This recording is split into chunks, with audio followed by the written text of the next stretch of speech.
Joint statement आया है, उस हवाले से अब इसको किस तरह इम्प्लीमेंट करना है, एक्शन प्लान जी, इसके ऊपर आज उम्मीद है गुफ्तगू होगी।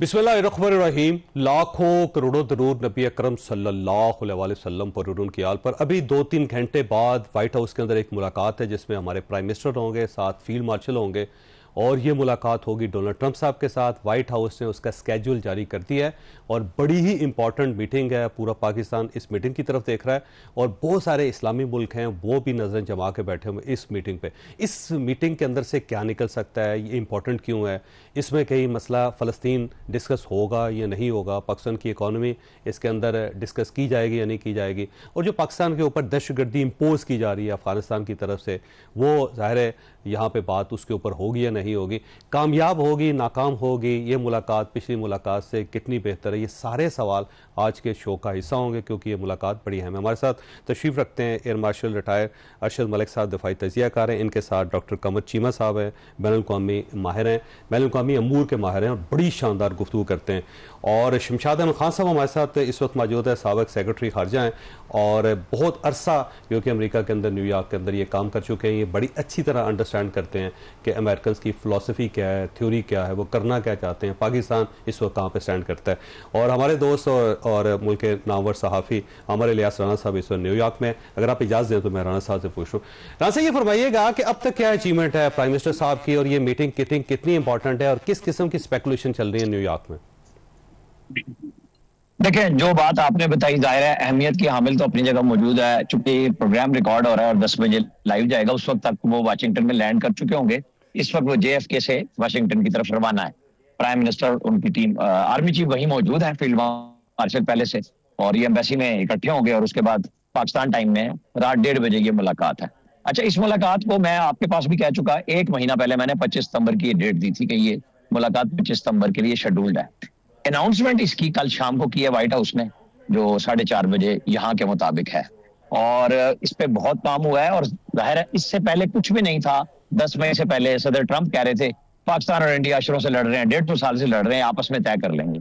लेकिन 4 घंटे में जो कुछ हमने उनके साथ किया, उसके बाद से सदर ट्रंप और इनकी पूरी टीम को एहसास हुआ कि इतनी भी बात नहीं थी, और उन्होंने सीज फायर भी कराया। और उसके बाद से वो मोदी की जहां मुसलसल हजीमत का बाइस बने हुए हैं, और पाकिस्तान के फील्ड मार्शल सैयद आसिम मुनीर से उनकी मुलाकात हो चुकी हुई है। फिर सदर ट्रंप की चूंकि साइड लाइन पे जो अरब मुल्कों में एक अदम एतमाद की फिजा आई दोहा पे हमले के बाद, नेतन्याहू के हमले को, क्योंकि अरब मुल्क इसको इसराइल से ज्यादा नेतन्याहू का हमला कहते हैं। जैसे मोदी 10 लाख मुसलमानों को भी कत्ल करा के समझते हैं कि उनकी इक़्तिदार को आगे जाना चाहिए, इसी तरह नेतन्याहू है कि फलस्तीन के ऊपर इसराइल के मामले में वो हर तरह का जुल्म करें। दोहा में जहां अमेरिका की कहने के ऊपर हमास से मुज़ाकरात के लिए उनके लीडर्स इकट्ठे, वहां हमला किया गया, और ये कॉन्फ्रेंस भी एतमाद के लिए फरमाइएगा। ये जो 21 नकात अमेरिका की तरफ से 8 इस्लामी मुल्कों को दिए गए हैं और वो साइड लाइन जो मीटिंग थी उनके अंदर वो प्रोवाइड किए गए, चंद मुल्कों को दिए गए जो बड़े इंपॉर्टेंट है इस्लामी दुनिया के, उनके अंदर से कुछ चीजें निकली हैं कि किस किस्म के नकात हैं कि आपने क्या करना है, हमने क्या करना है, और इसके बदले में हम फलस्तीन की रियासत को कबूल करेंगे या नहीं करेंगे? तो साहब, मैं बात यही कर रहा हूं कि ये जो मीटिंग है ये अमेरिका के इनिशिएटिव पे है, वो इसराइल को छोड़ नहीं सकते कतन। लेकिन इस वक्त जो अरब मुल्कों में बात बनी है ना हमले के बाद, ये इसीलिए लिया गया कि आप गारंटी दें कि जो हम तय करेंगे वो आप अमल कराएंगे। तो जवाब ये है कि आप जो कहेंगे उसकी गारंटी दें कि इसराइल उस पर अमल करेगा। अब उसके ऊपर फॉलो अप मीटिंग शुरू है यहाँ पे अमेरिका में कि किस तरीके से, क्योंकि जो उनका सहूनियों का कब्जा है अमेरिका की, उसकी बुनियाद पे सदर ट्रंप कुछ नहीं कर सकते और वो मजबूर होते हैं। मार्को रूबियो गए, अमीर कतर से मिले, फिर नेतन्याहू से मिले, ट्वीट किया था कि हमारा मफाद सबसे बड़ा इसराइल के लिए है। तो ये हकीकतें भी सामने हैं, लेकिन वो यहाँ पे इन मुल्कों को भी नहीं छोड़ सकते। पाकिस्तान की अहमियत अपनी, जो मैंने अभी वजह बताई और आपने भी बताई, उसकी वजह से ये मीटिंग भी तय हुई है। उसमें ये फॉलो अप फर्दर होगा कि पाकिस्तान इसमें क्या किरदार अदा कर सकता है। पाकिस्तान को अपने मसाइल बहुत ज्यादा है। एक तरफ चाइना के साथ हमने रखना है, अमेरिका की अपनी डिमांड अपनी जगह है, ये नहीं आप कह सकते कि वो कोई हमारे लिए कोई बहुत मोहब्बत में, उनके अपने मफाद है पाकिस्तान के। तो ये चलेगी गुफ्तगू सीज फायर की 4-5 दिन में। प्राइम मिनिस्टर से कल जब मेरी बात हुई तो उन्होंने कहा हमें तवक्को है कि एक अमल दरामद हो जाएगा सीज फायर पे, कि पहला मरहला तो यही शुक्र पड़ेंगे कि जो बर्बरियत इस वक्त इसराइल ढा रहा है गजा में मुसलमानों के ऊपर, उसे रोका जाए। पायदारियत की बात तो अगला एक मरहला है 2 नेशन स्टेट के ऊपर, उसमें टाइम लगेगा, लेकिन अब बातचीत बहरहाल हो रही है कि इस मसले को किसी तरफ लगाया जाए। सदर ट्रंप जहां नोबेल अमन प्राइज लेना चाह रहे हैं, जो उनकी ख्वाहिश भी है, तो उसके अंदर ये सबसे बड़ी रुकावट इसराइल खुद है। पाकिस्तान कहे या सऊदी अरब कहे, हम लोग तो कह रहे हैं कि हम तो बातचीत करने के लिए तैयार हैं, लेकिन रास्ता इसराइल नहीं दे रहा, वो तो मदीना मुनव्वरा को अपने नक्शे में लेके आ गया है। ये सारी चीजें साथ साथ चलेंगी, लेकिन आज की जो मीटिंग है उसमें ज्यादा अहमियत पाकिस्तान के अपने मामलात हैं अमेरिका के साथ, और फिर अमेरिका जो खित्ते में चाइना के असर रसूख को कम करने के लिए चाहेगा, जैसे बगराम एयरपोर्ट का उन्होंने मुतालबा किया है। पाकिस्तान तो जाहिर है इसमें पार्टी नहीं बनेगा, क्योंकि टीटीपी और अबूरी हुकूमत का जब शहबाज शरीफ ने खड़े होकर कहा आर्मी चीफ के साथ कि आप चुन लें अफगान अबूरी हुकूमत, तो उन्होंने तो फिलहाल तो टीटीपी को ही चुना हुआ है। हमारे लिए बड़ा रस्सा तना हुआ है जिसपे हमें चलना है और अपने मुफाद को देखना है।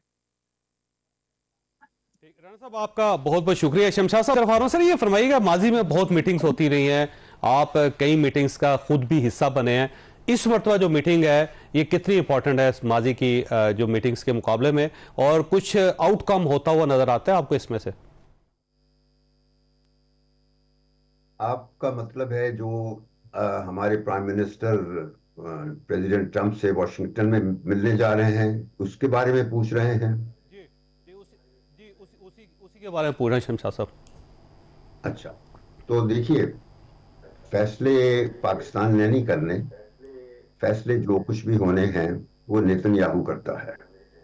और मैं आपको सच बात बता रहा हूं कि even president Trump can not decide anything himself. और इसके लिए मैं आपको याद दिलाऊंगा कि ट्रंप की पहली टर्म में ये सारा मसला उस वक्त शुरू होता है, और ट्रंप ने शुरू किया था। उस वक्त अभी नोबेल प्राइज का झगड़ा नहीं चला था, उस वक्त सिर्फ ये नेतन्याहू को खुश करना चाहता था। और 2016 में ये मुंतखब हुआ था, और 2017 में इसने सबसे बड़ा जो कदम उठाया था वो ईरान के साथ एक न्यूक्लियर डील नेगोशिएट किया गया था, जो 5 सलामती काउंसिल के मेंबर्स प्लस जर्मनी 6 मुल्कों ने नेगोशिएट करके, यानी 9 साल नेगोशिएट किया गया, 2006 से 2015 तक। जुलाई 2015 में वो डील साइन हुआ, और बहुत अच्छा डील था, क्योंकि ईरान ने हमेशा कहा कि वो बम बनाने के लिए नहीं कर रहा, वो अपने पीसफुल मकासद के लिए एनरिचमेंट कर रहा है। तो ये सब, इसमें जितने मुज़मरात थे उनका बाकायदा एक स्केड्यूल बना लिया गया था, और डील अच्छा हो गया था, लेकिन Netanyahu was not accepting it.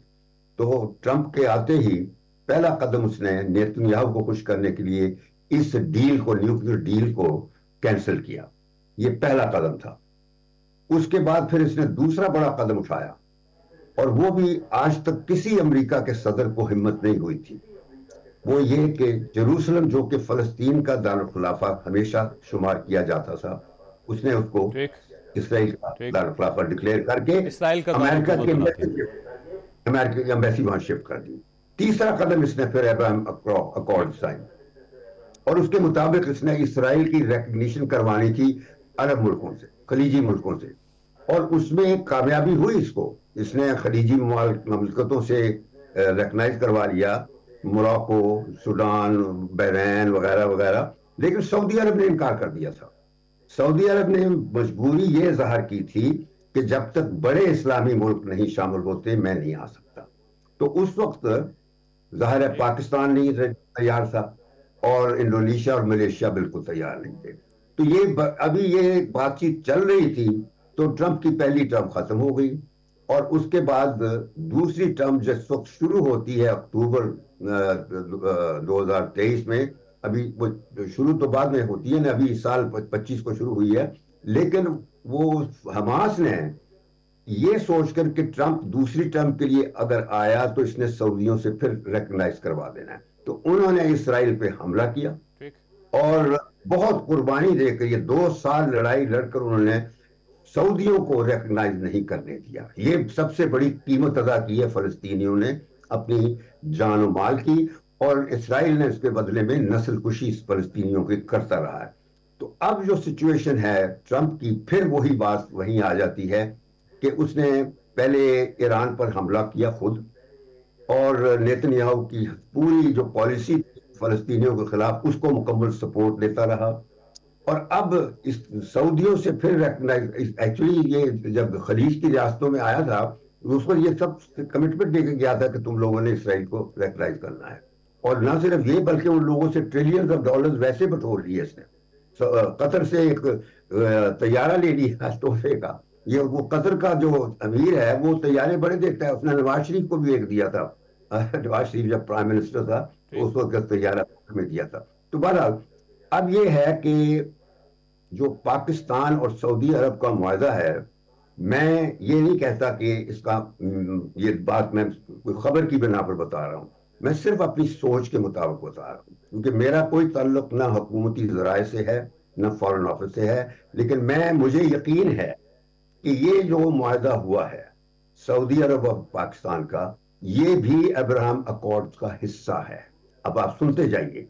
मतलब अब्राहम अकॉर्ड्स का मतलब ये है कि इवेंचुअली सऊदी अरब ने रिकॉग्नाइज करना है, और उसके लिए पाकिस्तान, जिसको कहते हैं ना स्टेट जैकेट हो गई है, दोनों ने बांध ली है पट्टी और इस मुआहदे की, और उसमें फिर जकड़ा गया पाकिस्तान भी। बाकी हकीकत इनको पता होगी जो इस वक्त व्हाइट हाउस में बात करेंगे, या हमारे फील्ड मार्शल ने पहले। शिमशा साहब, आपने जिसको कहते हैं दरिया को कूजे में बंद करना, बड़ी डिटेल के साथ आपने बहुत सारी चीज़ें बयान की हैं जो अभी तक लोगों तक नहीं पहुंची थी। तो आप साथ ही रहिएगा। यहाँ पे एक छोटी सी ब्रेक लेनी है, ब्रेक के बाद मेरे साथ मौजूद मेहमान यहाँ पे बैठे उनकी तरफ आएंगे।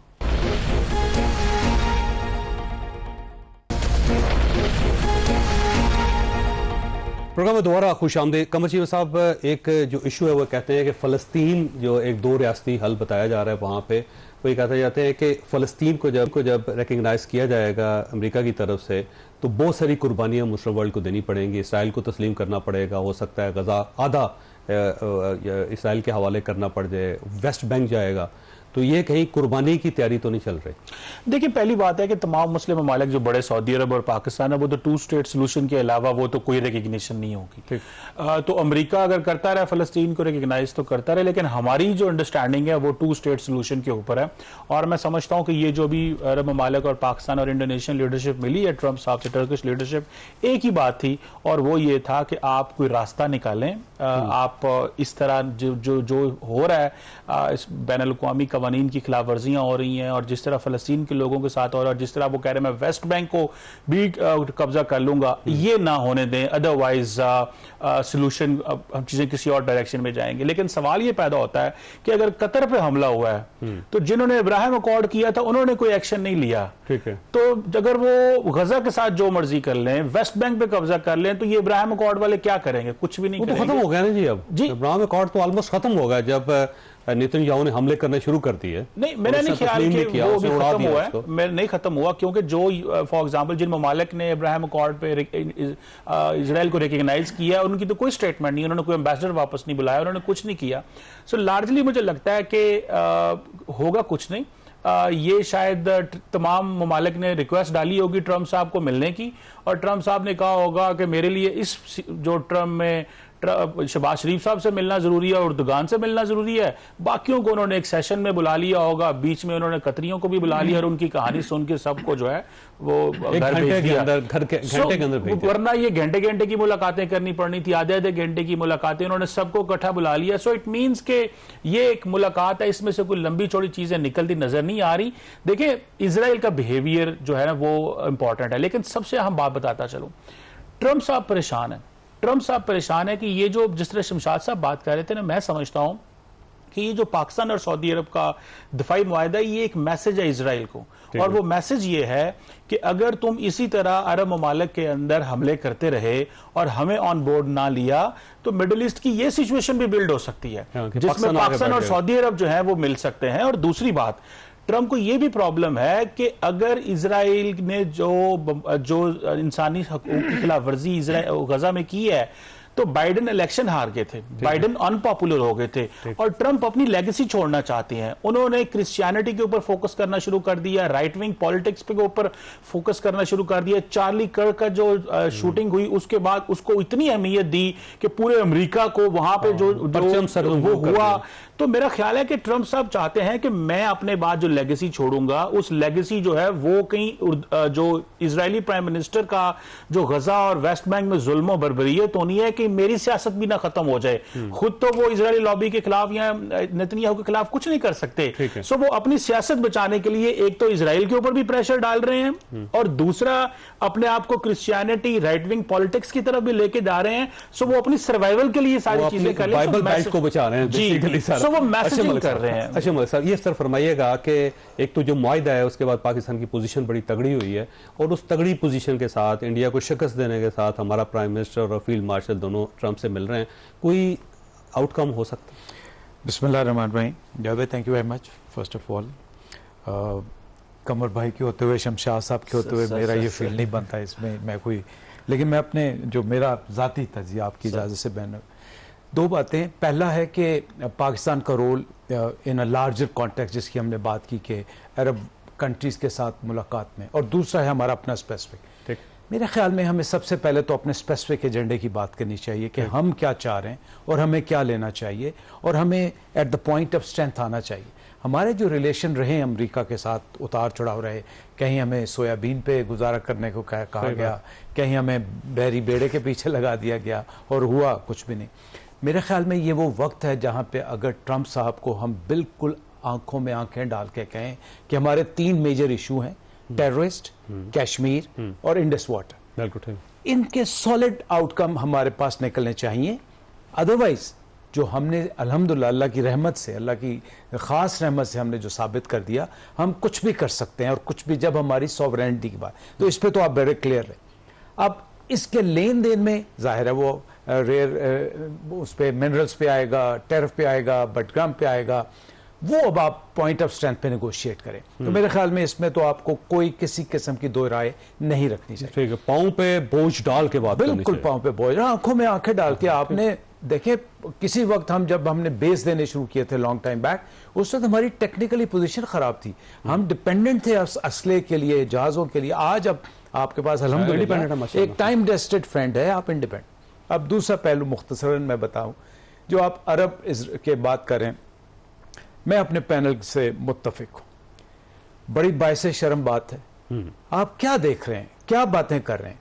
क्या आप में इतनी जुर्रत नहीं है कि आप उठ के आज कहें कि इजराइल जो इन्वेजन कर रहा है, जो बर्बरियत का मुजाहरा कर, उसके ऊपर आज से हम जिन्होंने ताल्लुकात रखे हुए हैं, आज से हमारे सफारती ताल्लुकात सस्पेंड पहले अब्राहम अकॉर्ड से निकल रहा है। अब्राहम अकॉर्ड बहुत दूर की बात है, पहले जो आप किए हुए हैं उस पर तो आए। और दूसरी बात, आप कहें कि आज से हम इसराइल के साथ इसलिए नहीं जा रहे, हम तिजारत इसलिए नहीं कर रहे कि मुसलमान भूखा मर रहा है, मुसलमान बच्चे भूखे मर रहे हैं, मुसलमान औरतें बेचारी पनाहगाह तलाश कर रही हैं, मुसलमानों के 90% लोग जो जितने भी मिलियन वहां पे रह गए, 90% के पास रहने को जगह नहीं। सर सो फार 100 देखें, 44 मुल्कों का काफिला जा रहा है इमदादी, उसके ऊपर ड्रोन आ रहे हैं। लेकिन शर्म की बात यह है, बुरी बात, मेरे लफ्ज बुरे हैं, मैं उसके लिए माजरत खा हूं, लेकिन डेनमार्क, जर्मनी और स्पेन ये खुल के अगर स्टेप ले सकते हैं, जो कह सकते हैं कि हमारी बंदरगाहों से ना गुजरो, हमारे से फ्यूल नहीं लो, हमारे से सिवाय टर्की के कोई किसी, तो ये जो मीटिंग्स हैं मेरे ख्याल में ये टाइम जाया करने वाली बात है, इनका कोई फायदा नहीं है। ये फोटो सेशन है। सर आज कोलंबियन प्रेसिडेंट ने बात की, अमेरिकन जो डेलीगेशन उठ के चला गया, उसने पहले 5 मिनट में आउट कर दिया ट्रंप को वहां से। ये एक इंतहाई नाकाबिले एतमाद आदमी है जिसका नाम ट्रंप है। अगर आप समझते हैं कि जैसे कमर भाई कह रहे थे, किसी मुकाम पे वो मुसलमानों के साथ चलेगा, नामुमकिन। अगर आपने मुसलमानों की बात करनी है, और चूंकि आप इकट्ठे होकर गए ही इसलिए, कोई फेसबुक फेशियल फोटो तो बनवाने नहीं गए थे कि जी मैं भी रिप्रेजेंटेटिव बन गया इंडोनेशिया।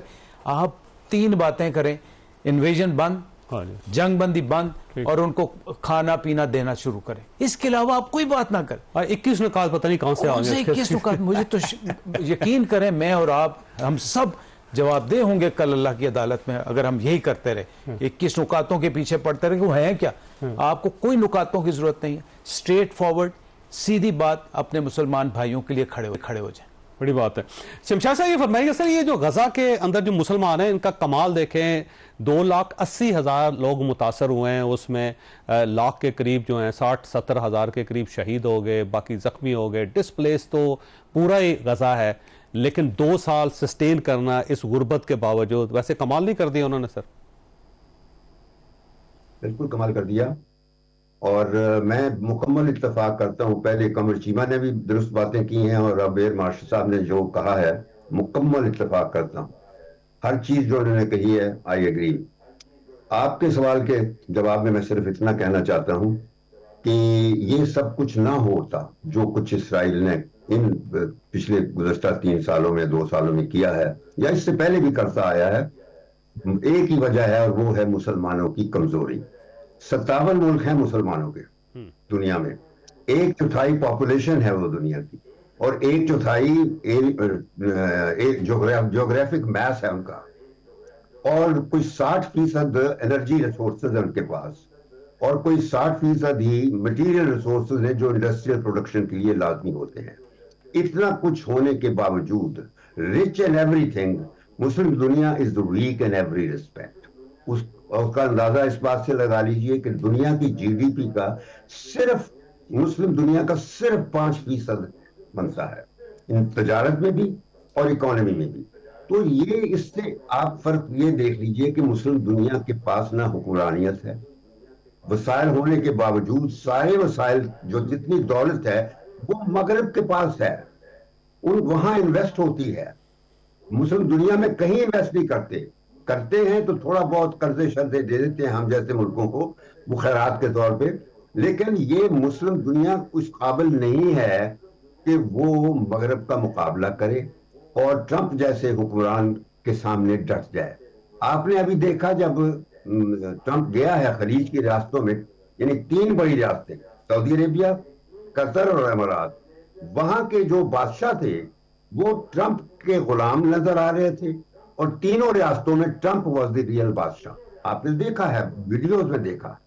तो ये तो इनका हाल है, और जो कुछ पिछले चंद हफ्तों में जो वाकयात हो रहे हैं, ये जो अब्राहम अकॉर्ड्स का नया नक्शा खुल रहा है, जो पाकिस्तान को जिस तरीके से फिर उसी दाम में फंसाया जा रहा है जिसमें पहले नहीं होता। ये हिस्ट्री इज बीइंग रिपीटेड। मैं बता दूं, जिस तरह मुशर्रफ को 9/11 के आफ्टरमाथ में जिस तरीके से मुशर्रफ को लेजिटिमेसी का झांसा देके उससे वो जंग जो अमेरिका ने तालिबान के खिलाफ अफगानिस्तान में लड़नी थी, वो मुशर्रफ ड्रैग करके पाकिस्तान ले आया था। और अब देखिए कि ये बागराम वगैरह का मसला बना के ये तालिबान को ललकार रहे हैं।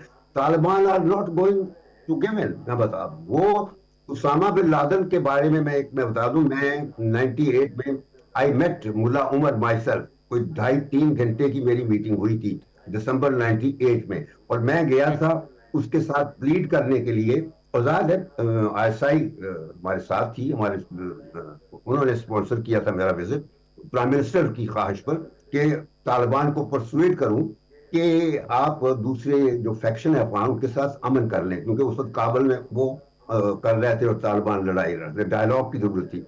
तो मैंने 2.5 घंटे उससे बातचीत की, लेकिन वो उन्होंने कॉम्प्रोमाइज नहीं किया। और उसामा बिन लादेन के बिल्कुल उसने कहा कि हम नहीं देंगे उसामा बिन लादेन को। उसामा बिन लादेन के खिलाफ अगरचे तालिबान के खिलाफ अमेरिका ने जंग लॉन्च की 9/11 के बाद, उसामा उनको तालिबान ने नहीं दिया, उसामा उनको मिला पाकिस्तान से, एबटाबाद से। तो इस तरीके से ये सारे हालात चल रहे हैं, और अब सिर्फ एक ही सिचुएशन है कि पाकिस्तान को बुनियादी तौर पर अपने मफादात पर डटना होगा। और इसमें मैं बताता हूं कि जो फील्ड मार्शल जिस किस्म की कंडक्ट कर रहा है ट्रंप के साथ, उससे बड़ी हौसला अफजा बात है, क्योंकि अब तक ईरान के हवाले से, फलस्तीन के हवाले से, और इसराइल पर जो हमारी पोजीशन है उस हवाले से, और हमारे अपने जो कांस्टेंट है फॉरेन पॉलिसी के, जिसमें सबसे बड़े 2 कांस्टेंट हैं। एक है अमेरिका और चाइना के दरमियान हमने कभी प्रेफरेंस नहीं की है कि एक के साथ हमने रिलेशन रखना है at the cost of the other. इसी तरह ईरान और अरबों के दरमियान भी एक कांस्टेंट हमारा मुसलसल रहा है। ये टूटा जरूर है, अभी एरोड हुआ है, विद दिस बायलैटरल डील जो सऊदी अरब के साथ हुआ। और फिर ये जो आपका डिफेंस मिनिस्टर है, इसने गलत बयानियां शुरू कर दी थी। वो रेवड़ियां, वो न्यूक्लियर अम्ब्रेला ऐसे बांट रहा था सऊदियों और खलीज की रियासतों को जैसे वो रेवड़ियां बांट रहा होता है। तो वो तो फिर इसको सबक सिखा दिया ना, मुतल्लका अथॉरिटीज ने इसको खामोश करा दिया है। तो वो बड़ा गलत किया इसने, न्यूक्लियर को इसमें लाना ही नहीं चाहिए था, बात को बिल्कुल जिक्र भी नहीं होना चाहिए था, क्योंकि मुझे पता है, मैंने नेगोशिएट की बातें, ये हमारी अंडरटेकिंग है कि ये ट्रांसफरेबल नहीं थी, ना किसी और मुल्क को जा सकती है, ना किसी रीजन को जा सकती है, वरना हमसे भी छिन जाएगी। हमने बड़ी मुश्किलों से इस डिफेक्टो पासवर्ड को अपना बनाया हुआ है, तो इस तरह तमाशे करने से, रेवड़ियां बांटने से बात नहीं बनेगी। तो हमारे लोगों को जिम्मेदारी से कंडक्ट करना है। और जहां तक फलस्तीन का मसला है, मैं आपको ये क्लियर कर दूं, उस पर भी हमारी पोजीशन आईनी तौर पर है, कायदे आजम के फरमान के मुताबिक है, और वो यही है कि 2 रियासती फलस्तीन जो काबिल कबूल होगा, और उसमें 67 के बॉर्डर्स होंगे, वहां पे वापस इसराइल को खाली करने पड़ेंगे। और फिर ये है फलस्तीनी रिफ्यूजीज को वापस, ये सब शराइत पर अगर मसला हो जाता है। पाकिस्तान की स्टैटिक पोजीशन है बड़ी पुरानी। शमशाद साहब आप साथ ही रहेगा यहाँ पर, ब्रेक लेंगे और ब्रेक के बाद साहब की तरफ जाएंगे।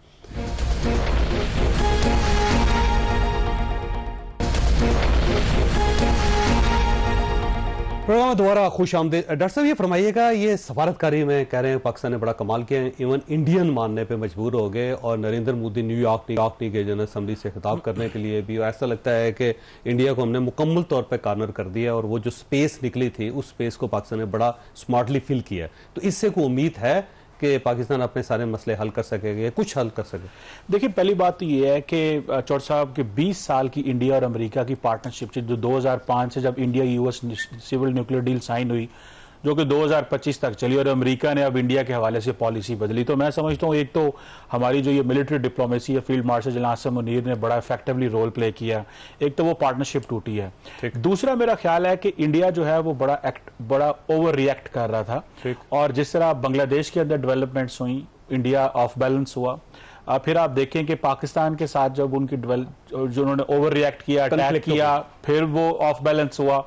तो और दूसरी बात यह है, तीसरी बात यह है कि अमेरिकन जो कि बहुत देर से इंडिया को वेवर्स दे रहे थे, आप रशिया से S-400 ले लो, हम कुछ नहीं कहेंगे, उन्होंने पाबंदियां लगा दी कि बाहर में अपना कॉम्प्लेक्स जी वो भी ब्लॉक कर दिया, H-1B कर दिया, रशिया कर दिया।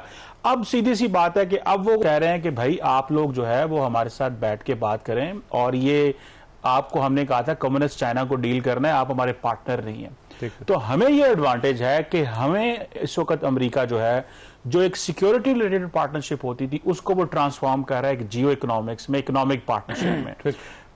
इंडिया के सामने खड़ा कर रहा है जी। अमेरिका की जो इस वक्त मैं आपको बात बताऊं कि अमेरिका की एक पॉलिसी होती थी फ्रेंड शोरिंग, जो कि बाइडेन साहब के टेन्योर में थी कि चाइना से बिजनेस उठाओ और इंडिया ले जाओ। ट्रंप साहब ने कहा इंडिया से उठाओ और अमेरिका ले आओ। एप्पल को और सबको कहा। हमें क्या एडवांटेज है? हम वो वाहिद मुल्क हैं जिसपे ट्रंप साहब कह रहे हैं कि हम ऑयल कंपनीज भेजेंगे पाकिस्तान, जाके जो ऑयल एक्सप्लोरेशन करेंगी।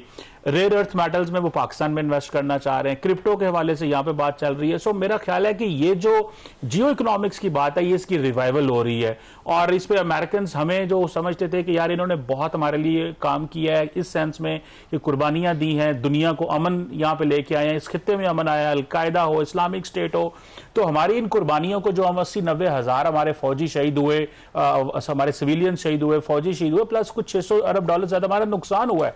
तो अमेरिकन ये समझते हैं कि इनके साथ इकोनॉमिक पार्टनरशिप होनी चाहिए। और अबव ऑल हम ये समझते हैं कि जिस तरह अमेरिका इंडिया के अंदर पैसा लगाता रहा और पाकिस्तान को ये कहता रहा कि जनाब इंडिया हमारा पार्टनर है इंडो पैसिफिक के अंदर, अब अमेरिकन वो पैसा पाकिस्तान के अंदर लगाएंगे, अरब्स वो पैसा पाकिस्तान के अंदर लगाएंगे, और इंडिया को वार्न किया जाएगा कि पाकिस्तान की तरक्की में को मत रोको। और जो भी रिसेंटली BLA को दहशतगर्द करार दिया गया है स्टेट डिपार्टमेंट की तरफ से, मैं समझता हूं वो सिग्नल्स हैं इंडिया को कि ये जो प्रॉक्सीज वाली जंग है पाकिस्तान के अंदर बंद करो, और पाकिस्तान की इकोनॉमिक ग्रोथ में हम पार्टिसिपेट कर रहे हैं, इसको मत रोका जाए। सो मैं समझता हूं कि ये कुछ ऐसे डेवलपमेंट्स, और फिर हमारी जो क्लैरिटी है देखिए ये जो सारी की सारी ये हार्ड अर्न्ड रिस्पेक्ट है जो हमने बड़ी मुश्किल से हमारी एयरफोर्स खून दे के हमने रिस्पेक्ट दी है, और जिसको सिर्फ अमेरिका रिकॉग्नाइज नहीं कर रहा, आज सऊदीज भी कर रहे हैं और बाकी भी दुनिया में पाकिस्तान अकेला था उस वक्त। जी अकेले लड़े, अकेले, और हमें एडवाइस चौर साहब किया जा रहा था कि आप इंडिया पे हमला ना करें, आपने उनके जहाज गिरा लिए, आप ना हमला करें। सऊदी अरब की तरफ से किया गया था, फैसल आके लेकिन आपने फैसल आके यहाँ कहा था कि बस हो गया, काफी पीछे हटो, उन्होंने बड़ी तैयारी की। मैंने किसी से सुना था, उन्होंने कहा था कि फील्ड मार्शल ने कहा, उन्होंने कहा योर हाइनेस अगर इफ यू नो मैं तो इस जंग में लड़ूंगा, मैं if I die my son will fight, and if my son dies his son will fight, and we will give them a bloody nose this time. तो पता उनको चल गया था कि ये क्या करना चाह रहे हैं। ये रोज आपको उठते हैं कि जी हम पाकिस्तान पे हमला कर देंगे, ये पैटर्न बदल गया है, अब ऐसे नहीं होगा। हमने भी एक न्यू नॉर्मल बना दिया। और न्यू नॉर्मल ये है कि हम ये वेट नहीं करेंगे वो पाकिस्तान क्रॉस करें, हम जहां से हमला आएगा वहीं पे मारेंगे। और अमेरिकन ने इस चीज को भी अप्रिशिएट किया कि जब हमने सीज फायर की बात की तो पाकिस्तान बिल्कुल तैयार था, डिस्पाइट द फैक्ट कि उस वक्त हमें बर्तरी थी, हमें उस वक्त मिलिट्री जो हम जो स्ट्राइक्स कर रहे थे हमें बर्तरी थी, हम उस वक्त 10 मई को हमला कर रहे थे बर्तरी होने के बावजूद। और उस वक्त फील्ड मार्शल ने फोन भी नहीं उठाया मार्को रूबियो का, और मैंने कहा मैं अपना ये मिशन कंप्लीट कर लूं फिर बात करेंगे। सो मैं समझता हूं अमेरिकन इसको भी अप्रिशिएट कर रहे हैं, और वो इसीलिए कह रहे हैं कि ये एक रिलायबल पार्टनर है, ये हमें और खास बात पे खड़े होते हैं। देखिए ट्रांसनेशनल सिक्योरिटी जो टेररिस्ट ग्रुप्स हैं, जो इस्लामिक स्टेट हो, अल-कायदा, उनको एलिमिनेट करने में पाकिस्तान का बड़ा किरदार है। सो ये सेंटकॉम चीफ ये कह चुके हैं कि ये आइदर और वाली बात नहीं है कि एक तरफ इंडिया के साथ अगर हमारे अच्छे ताल्लुकात है तो पाकिस्तान के साथ नहीं होंगे। आप इस दफा नोट करें जयशंकर की न्यूयॉर्क में कोई मेजर डेवलपमेंट नहीं हो रही, इंडिया नजर ही नहीं आ रहा किसी जगह पे। फर्स्ट टाइम ऐसा हुआ कि इंडिया को आउट किया पाकिस्तान ने, बड़ा स्मार्टली किया। अशरफ मलिक साहब के पास है ना, ये फरमाइए सर, ये जो मुआहिदा है उसके बाद कहा जा रहा है कि सऊदी अरेबिया में 2 एयर बेसिस हैं जो सऊदीज एयर बेस हैं, और वो जॉर्डन के बॉर्डर पे हैं, और इसराइल उससे सिर्फ 250 किलोमीटर के फासले पे रह जाता है, और वहां पे जाके अगर पाकिस्तान एयरफोर्स बैठ जाती है तो इसराइल को कंट्रोल कर लेंगे। सवाल है सर, मैं इससे पहले ब्रेक लेनी मैंने, अगर आप इजाजत छोटी सी ब्रेक हो दोबारा जरूरत है।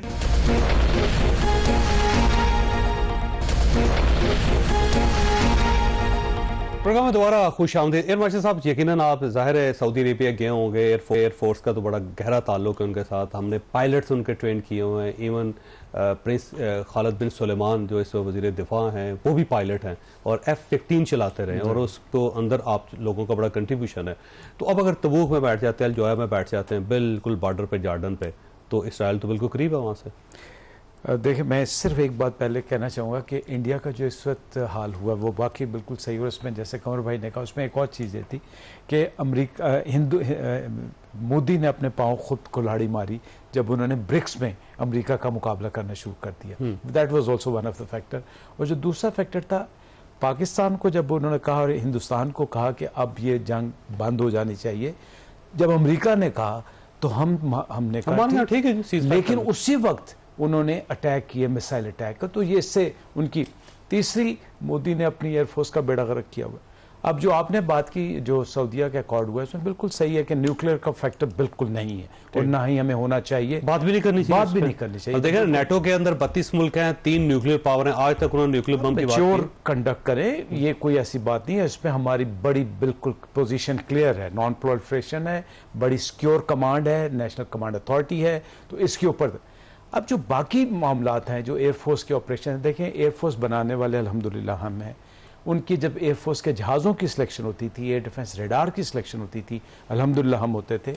हमने उनके साथ शाहीन सीरीज़ की कई एक्सरसाइजेस की हैं जिसमें उन्होंने हमसे बहुत सीखा, हमने भी उनसे सीखा, लेकिन आपको पता है अल्हम्दुलिल्लाह जो स्किल लेवल, तो ये कहना बिल्कुल इस हो सकता है कि हमारे 2 बेसिस क्या, मेरे तो ख्याल में इससे ज़्यादा मरबूत रवाबित होंगे, और वो इसराइल के लिए यकीनी तौर पे ख़तरे की घंटी है। बिकॉज जब 67 और 73 की वॉर्स थी तो उसमें उनके प्राइम मिनिस्टर ने कहा था कि ये जो मेरे जहाज़ गिर रहे हैं, ये पाकिस्तानी पायलट गिरा रहे हैं, तो ये बिल्कुल बजाय है आपकी बात, होना चाहिए, हमें इसमें आगे जाना चाहिए और इससे भी आगे जाना चाहिए। मैं तो एक टर्म कॉइन करूँगा सर, आपका इंडिजिनस JF-17 ब्लॉक 3 इस वक्त मैदान में मौजूद है, which is compatible, combat proven, why not that Saudi should be taking this aircraft into its arsenal. अच्छा, इसके अंदर ना एयर मार्शल साहब कहा यह जाता है कि जब से पाकिस्तान और इंडिया और इसराइल के ताल्लुकात बने हैं, इसराइल ने कभी डायरेक्ट पाकिस्तान के ऊपर हमला करने की गलती नहीं की। इस मरतबा की है, इंडिया के अंदर बैठ के उसने ड्रोन दिए हैं और ड्रोन को ऑपरेट किया है और पाकिस्तान के अंदर इसराइली ड्रोन्स आए हैं और ये उसका मुकाबला कर रहा है पाकिस्तान के अब जाके उसके बॉर्डर पर बैठने। नहीं, मैं थोड़ी सी आपसे बड़े एहतराम के साथ डिसएग्री करूंगा। इसराइल ने बिल्कुल कोशिश की।